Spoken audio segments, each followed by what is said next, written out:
Assalamu alaikum and welcome to my YouTube channel. In today's video we are going to discuss HRSA program.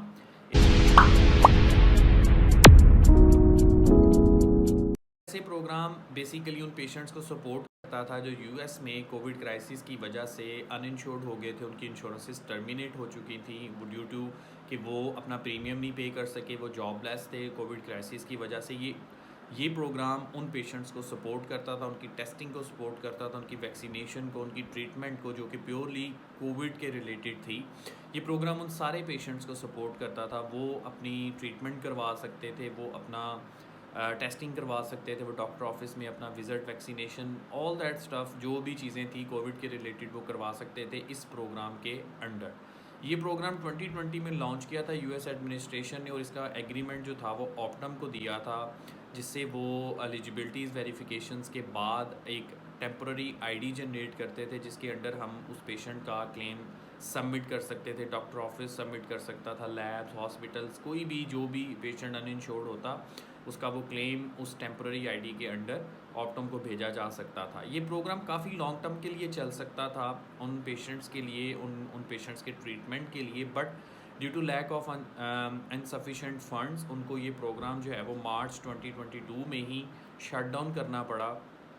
All related services जो भी वो services perform करते थे Covid के related cover करते थे, वो सारी की सारी सर्विसेज उन्होंने क्लोज़ कर दी, और उन्होंने मैक्सिमम हमें आप कह लें कि 1 वीक या 10 डेज़ का नोटिस दिया कि इस टेन्योर में अगर आप जितने भी क्लेम सबमिट करेंगे हम वो पे कर देंगे। एक हॉस्पिटल को ड्यूरिंग दिस प्रोग्राम एक हॉस्पिटल को ठीक ठाक किस्म का उन्होंने फ़ाइन भी किया था कि उसने कोविड के रिलेटेड सर्विसेज नहीं सबमिट की थी। उस पेशेंट्स का ब्लड क्लेम या उस पेशेंट की कोई और सर्विसेज जो थी उन्होंने उसको सबमिट कर दी थी कोविड HRSA प्रोग्राम को, जिससे उन्हें उस हॉस्पिटल को काफ़ी भारी जो है वो फ़ाइन किया था HRSA प्रोग्राम में। बट स्टिल जो लोग थे जो यूएसए में कोविड टेस्टिंग या कोविड ट्रीटमेंट या वैक्सीनेशन प्रोग्राम को हैंडल कर रहे थे, उन्होंने स्टिल वो उस चीज़ को लाइटली लिया और वो उसको जो है वो गलत सबमिशंस करते रहे। फिर एक दिन HRSA ने जो है वो अपना प्रोग्राम शट डाउन कर दिया, अनइंश्योर्ड प्रोग्राम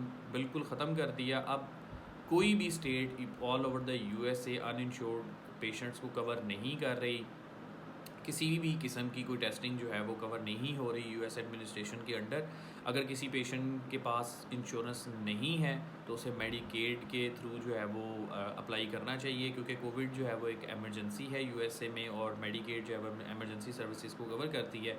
अपनी लोकल स्टेट पे पेशेंट्स जो है वो मेडिकेड अप्लाई करके तो कोविड टेस्टिंग को कवर कर सकते हैं। बट स्टिल अब हमारे HRSA प्रोग्राम पे किसी किस्म की कोई सबमिशन मार्च से ऑनवर्ड नहीं हो रही। अगर किसी को पेमेंट रिसीव हो रही है HRSA की तो वो उन क्लेम्स की है जो कि मार्च, जो डेडलाइन उन्होंने दी थी 22 मार्च, उससे पहले की सबमिशंस हैं, और अप्रैल 5 2022 से पहले की सबमिशंस हैं जो आपने with in the timely filing submissions कर दी थी। उनकी जो पेमेंट है वो मे बी अब रिलीज़ हो रही हो, कुछ डॉक्टर्स को अब पैसे आ रहे हों। उनकी वजह ये है कि उनके पास फ़ंड्स नहीं थे, वो रिकवरीज़ करेंगे जो उन्होंने गलत पेमेंट की हैं, वो ऑडिट कर रहे हैं अपना इंटरनल, जो उन्होंने गलत पेमेंट्स की हैं उसकी वो पेमेंट्स को जो है वो वापस लेंगे उन डॉक्टर्स से, उन हॉस्पिटल से जिन्होंने गलत सबमिशंस की हैं on behalf of uninsured patients.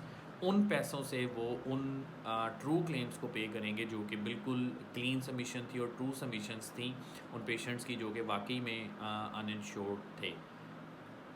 उम्मीद करता हूँ कि आपको ये वीडियो पसंद आई होगी। Thank you so much. Please like, share and